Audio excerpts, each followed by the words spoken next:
Hello and welcome to my very first unboxing video. So as you can see, I have got one of the new Hornby Class 66 diesel locos, specifically 66789 in the special GBRf British Rail 1948 to 1997 livery.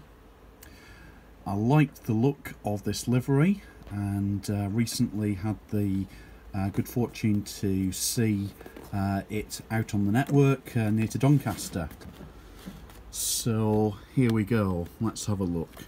As you can see, it's not my first 66. I've got a Bachmann here, which is an ex-DRS one that's been bought over by Freightliner, 66418, which I believe was a limited edition that was exclusive to Kernay Model Railway Centre. Anyway, let's get on now with getting the Hornby 66 out of its box.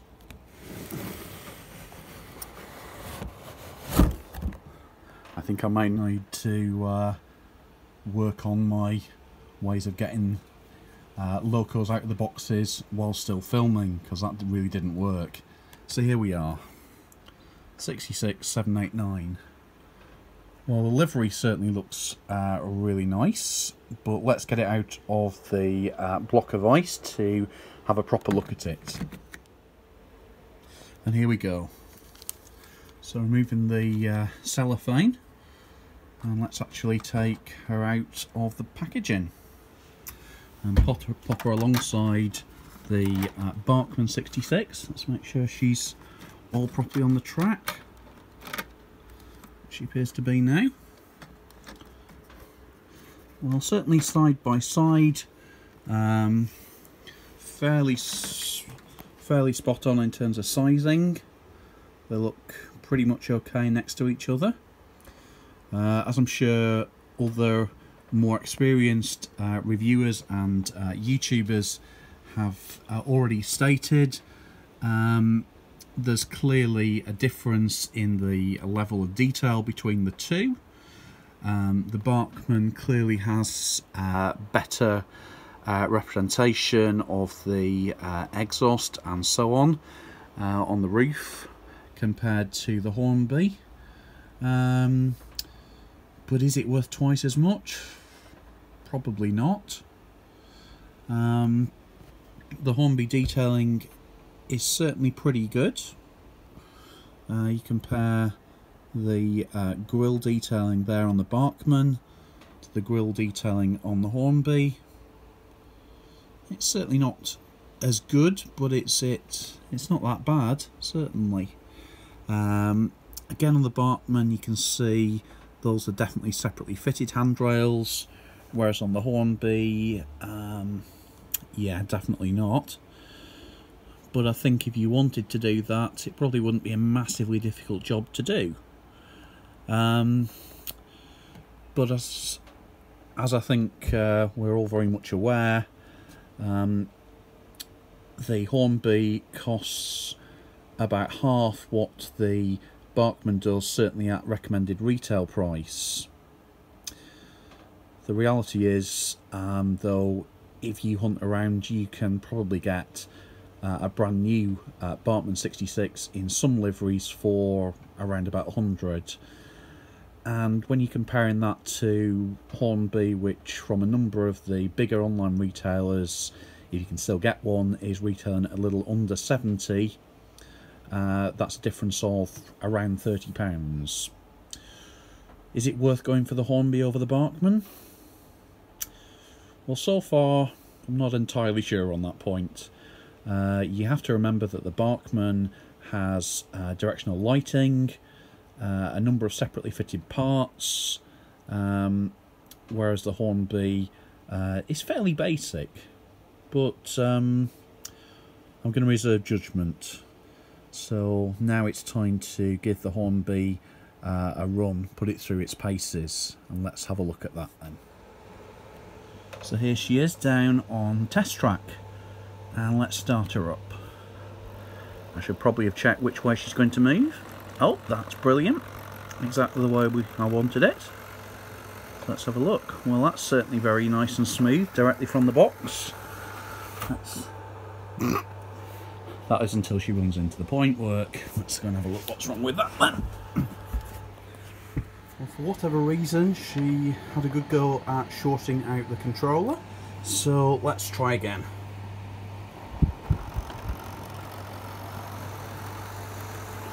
Much better.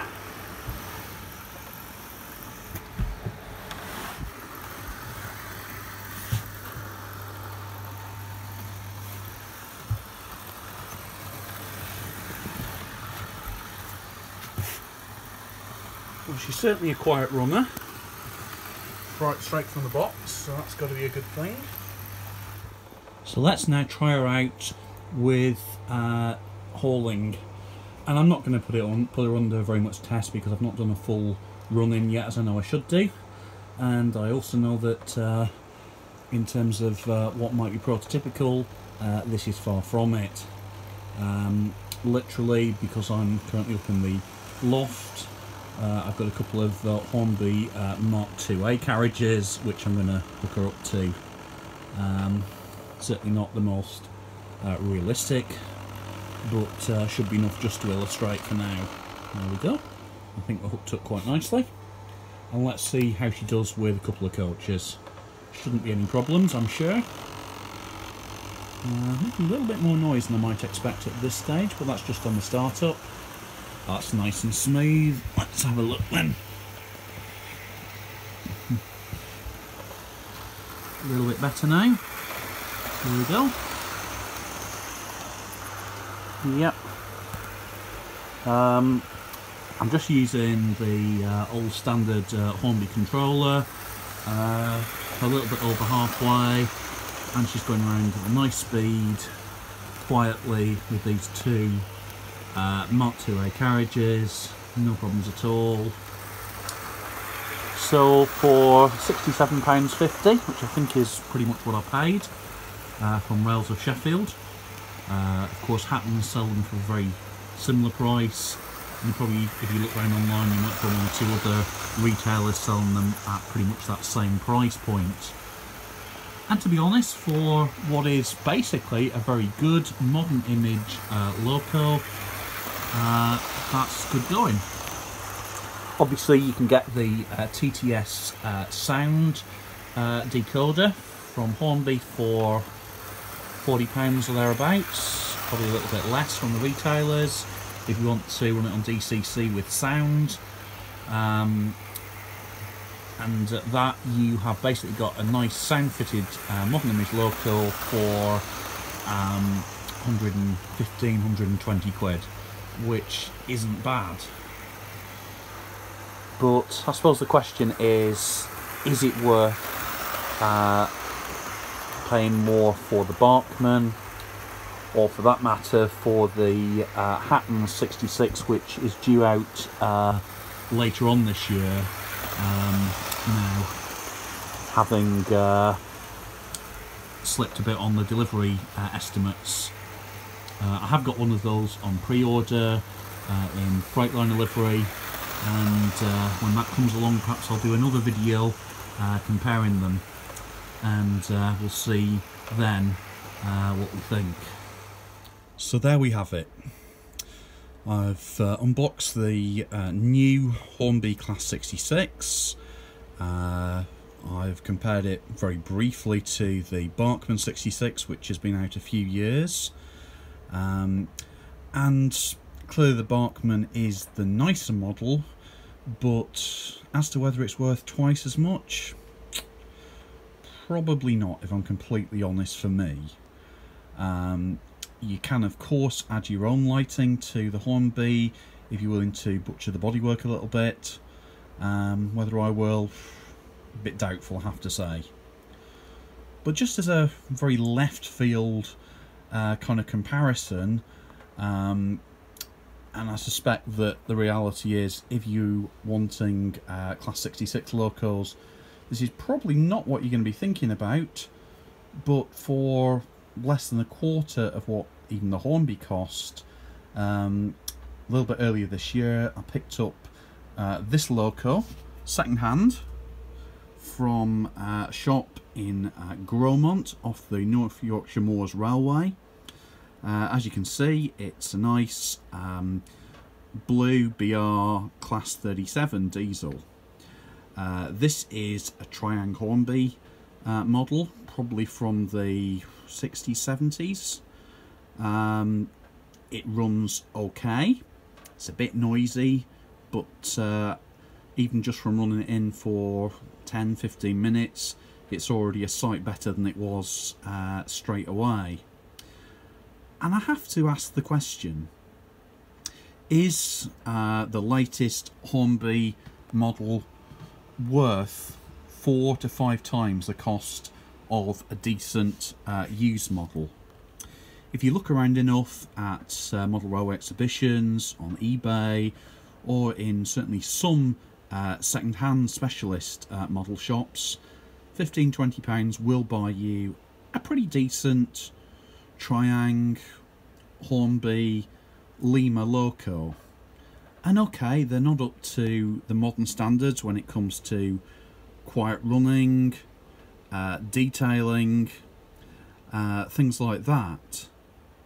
But I have to ask the question, are the modern ones worth 4, 5, 6 and more times as much money? Guess it depends what you're after. Just something to think about. And I'll leave you with a clip of this 37 pulling a mixed rake of Mark 1 and Mark 2 coaches, and you can decide for yourself. Thank you for watching. Please like the video and subscribe to my channel if you're not already subscribed, and hopefully I'll be bringing you a May update before too long on my Keighley and Worth Valley inspired layout. Thanks for watching. Bye.